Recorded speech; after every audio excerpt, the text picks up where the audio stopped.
तो भगवान विष्णु नारायण जी को देखा, सुमंगलम कष्ट न कांक्षिति माम। देखो लक्ष्मी मैया ने तुरंत नारायण जी के गले में वरमाला पहना दी। बोले लक्ष्मी नारायण भगवान की जय। लक्ष्मी तो केवल नारायण की, लक्ष्मी को आप लक्ष्मीपति होने की तो कभी कोशिश ही नहीं करना। लक्ष्मी पुत्री बनो। अब समुद्र मंथन आगे बड़ा वारुणी प्रकट हुई, दैत्यों को दे दी, दैत्यों की मतलब की। पुनः मंथन प्रारंभ हुआ तो साक्षात भगवान धनवंतरी ही अमृत का कलश लेकर के प्रकट हो गए। बोले धनवंतरी भगवान की जय। जैसे धनवंतरी भगवान अमृत का कलश लेकर प्रकट हुए तो तुरंत दैत्यों ने झपटा मारा और कलश छीन करके भाग गए। देवता निराश हो गए। भगवान बोले देवताओं चिंता न करो, सब ठीक हो जाएगा। भगवान विष्णु बड़े छल्ले हैं, इन्होंने मोहिनी अवतार धारण करा और छैले छपेले छोरी बन करके दिव्य रूप बना करके और दैत्यों के पास गए।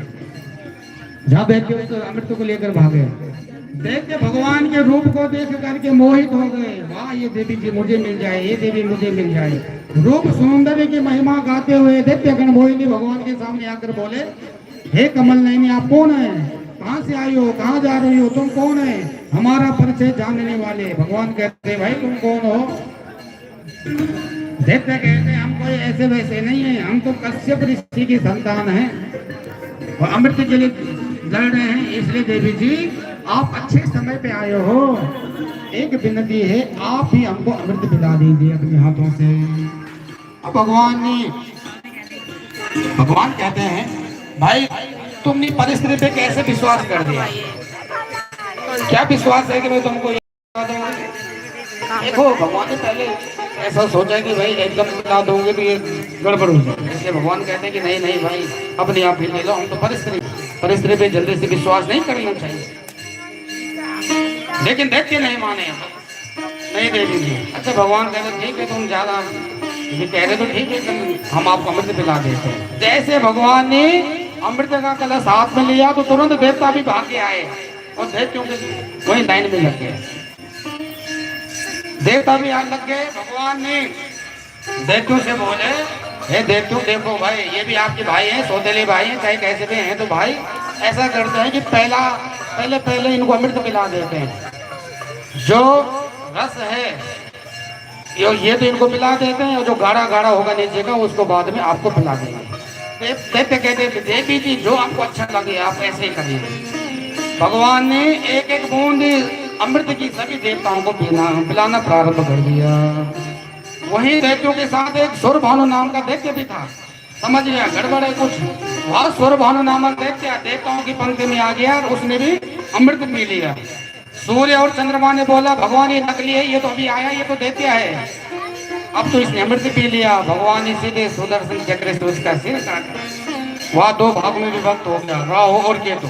पहले 7 ही ग्रह, अभी राहु और केतु 2 ग्रह हो 9 हो गए ना। और भगवान ने सभी देवताओं को अमृत लाया, वहां से अंतर्धान 9 2 11।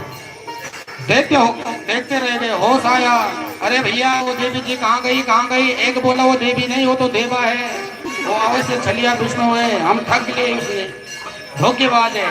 फिर तो हमारा देवासुर संग्राम प्रारंभ हो गया, सब दैत्य मारे गए। शुक्राचार्य जी मृत संजीवनी की विद्या के जानकार हैं, उन्होंने मृत संजीवनी विद्या से सभी दैत्यों को स्वस्थ कर दिया, जीवित हो गया। पुनः देवासुर संग्राम हुआ। शुक्राचार्य जी कहने लगे राजा बलि यज्ञ करो। राजा बलि ने 99 यज्ञ किए। ब्राह्मण प्रसन्न हो गए। ब्राह्मण तो प्रसन्न हो गए, कितना पूजा पाठ कराएंगे आप, तो ब्राह्मण प्रसन्न है, उनकी जीविका भी हुई है और धर्म का भी प्रचार हो रहा है। राजा बलि जब उस रथ पर बैठकर चले, शुक्र ब्राह्मणों ने एक दिव्य रथ दिया, प्रदान किया, लो महाराज इस रथ में भ्रमण करो।